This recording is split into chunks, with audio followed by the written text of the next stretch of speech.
Hey, welcome. It's Brian, and this is Guitar Solo Reactions, and I'm super excited about the song we're doing today and the band.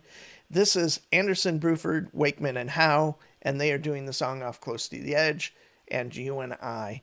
An incredible record, an incredible piece. What's interesting about this band, they're touring on a record. I'm blanking on what it was called. I did not like it, but the kind of the anchor of the band, Chris Squire, is definitely not on the tour. I believe it was supposed to be Tony Levin on this show, and I believe he was sick. This may be the one, I could be wrong, but I think Jeff Berlin kind of sat in for at least one show and kind of filled in while Tony was sick. So I don't know all the circumstances around the record. I remember when it came out, there was one or two pieces on it that I liked, but I would consider myself a pretty huge Yes fan at that core period, at least the 70s. Magnification is the last record I bought, and I really have a soft spot in my heart for that record. So anyway, I feel like I'm decently versed in Yes and listen to Yes on a weekly, if not a daily basis. And it's been a long time since I've seen this actual concert footage, so I figured it'd be kind of fun way to kind of dive into Yes a little bit or kind of tip my toes into it. So if you're a fan of Yes and you like this kind of thing, please like, subscribe, and comment. Name your favorite song. If there's a live version of it, I'd love to do it. And here we go.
I just noticed there was that weird footage of like the end of a drumstick, and you can see a camera on the end of this drumstick.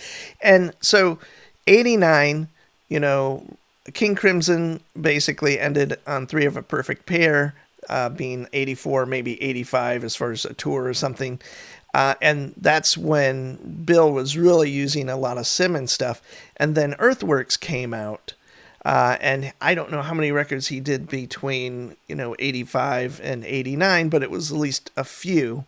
And the first one was mind-blowing, but he used a lot of samples and triggering them with the Simmons pads. And he's got this immense drum set.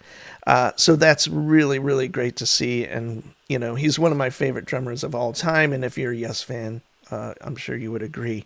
And what I was kind of mesmerized by a little bit, I've always loved John's singing, and it's just kind of weird to think that he's now touring with some version of a band, and I'd love to see him. But like when he's gone, that'll be a huge bummer for me, because vocally, there's not a lot of stuff that resonates with me like Yes does. So just kind of thinking about that day that all these players are gone is going to be definitely different. Changed only for a sight, the sound of space agreed between the picture and time behind the face of me, coming quickly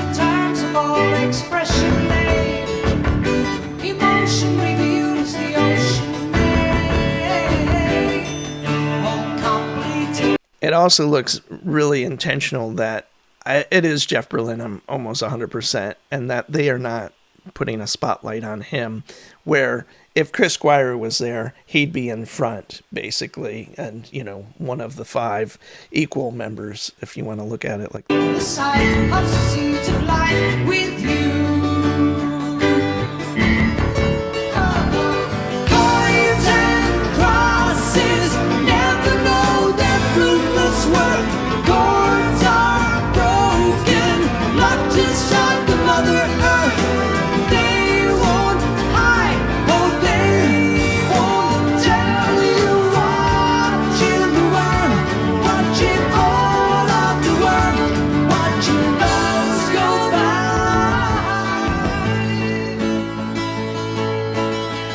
And you and I climb the sea to the valley.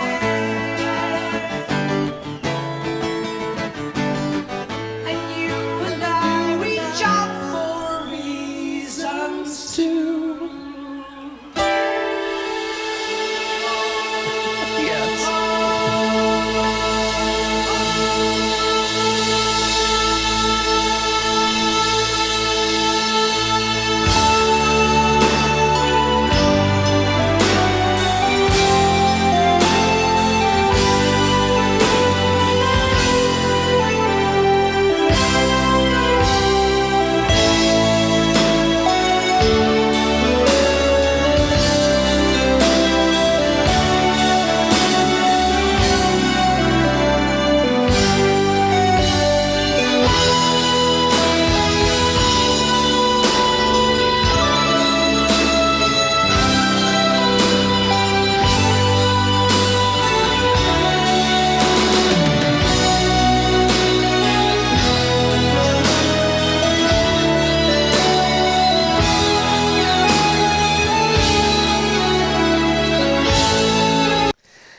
Quite the amazingly huge setup for Rick as well. And I think they, on stage right, as you're looking to the audience, there's another keyboard player just kind of to the side of who I'm assuming is Jeff Berlin playing bass.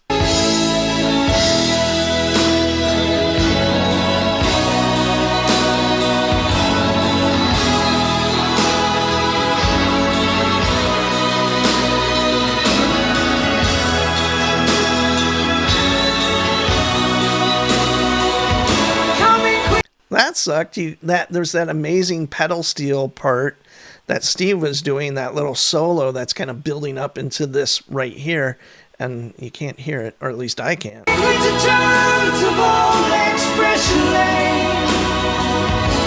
Emotion revealed as the ocean made. Some moments regained, regarded both the same. Oh, happily tender sight of seeds of life with you.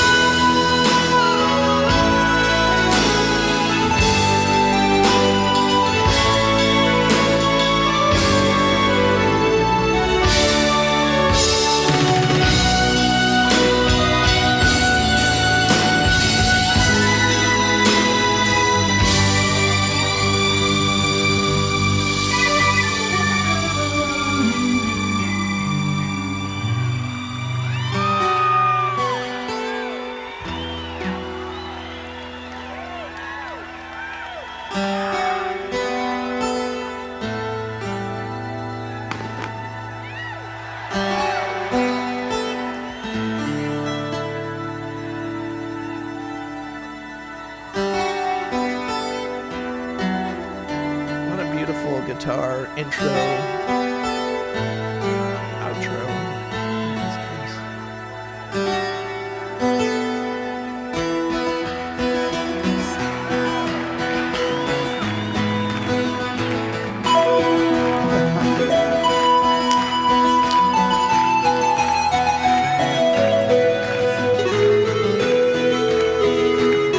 Rick's hairdo is amazing. Sun feature nailed upon the colored door of time.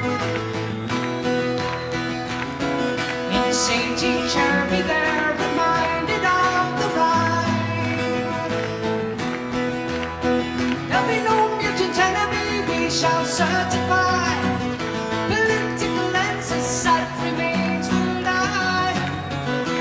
out as forward tastes begin to enter you.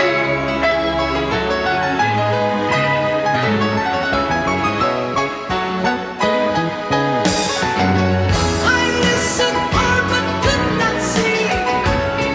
Night tempo change I felt inside me. Preacher trained and all to lose his name. The teacher travels asking to be shown the same. In the end we agree we'll accept and immortalize the truth in the man maturing in his eyes. Hope comprehend the sign of season 9 with you.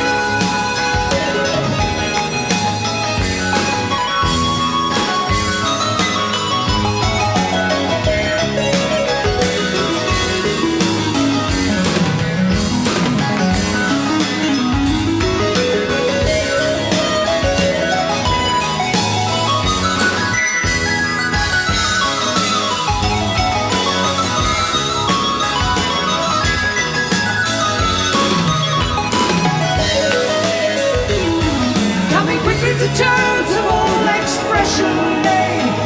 For momentary gain, you regard it both the same. Emotion revealed is the ocean made. A clearer future, morning, evening, nights with you.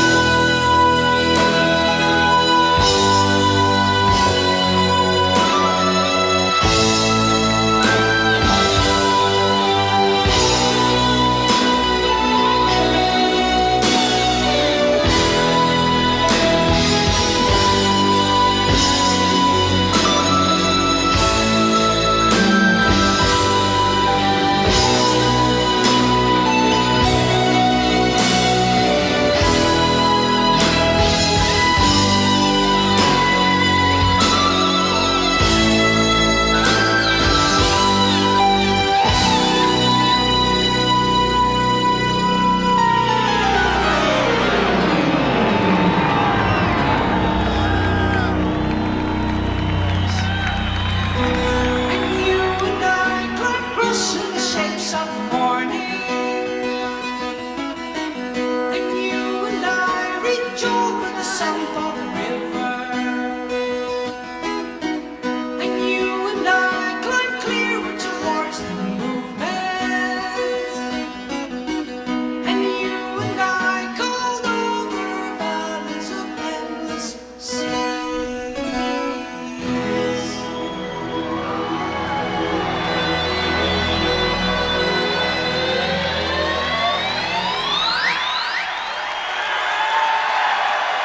So interesting, you hear the pedal steel there. I didn't hear it when he did that really cool ascending kind of cool lick, kind of that transitional lick. While watching this, they're like one of the most important kind of progressive rock bands of all time. For me, it was always King Crimson and Yes. Yes, I kind of grew into. I obviously grew up. I'm 57, so I heard it on the radio. Grew into it in the 70s and early 80s.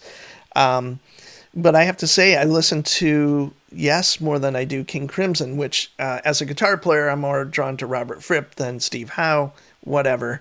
But I was realizing during this show or watching this that Bill Bruford and Jeff Berlin both did 2 records with Kasumi Watanabe, and I believe Bill had that big drum set with Kasumi's band, and I'm kind of forgetting what the names of those 2 records were, but super cool records. I was a huge fan of Kasumi Watanabe, still am, and those 2 records were pretty unique. And I think Bill even played on Jeff Berlin's solo record that I think might have been called Champions, something like that. So anyway, they didn't really, Jeff did a good job. I mean, you couldn't tell it wasn't Chris per se, sorry. Great job. I'm sure that was a lot of pressure in a way. Watching it, it's a long composition. There's lots of parts. There's kind of cool, probably challenging transitions, but it's a really amazingly, beautifully flowing piece of music, and I love it today like I did for the first time I heard it. 20, 35 years ago, or well, probably more at this point. So, Yes is one of my all-time favorite bands. If Yes is one of your favorite bands, please put it in the comments. Mention, your thoughts on it. I've seen them a couple of times. Magnification tour, another tour after that wasn't so great, and I know I unfortunately missed the tour that was really good with Anderson, Rabin, and Wakeman. That whatever that was called, ARW or something like our AWR. And I wish I would have saw that, because although only really two main members of Yes, the old Yes, the 70s Yes, but still they really delivered. And from my personal standpoint, a band without John Anderson is not Yes. I hate to say it, but he amazingly creative players all around, really influential. But I think without John's kind of forceful, not leadership, but kind of just that way he does and puts music together, at least with Yes, he's like the crucial part of it for sure. I'm sure it would be different if Chris Squire isn't there, like on this show or whatever, or on that record. But anyway, in my opinion, John Anderson is a big, big, big part of Yes, and always will be in my heart. So anyway, I am Brian. I'll see you soon. Bye.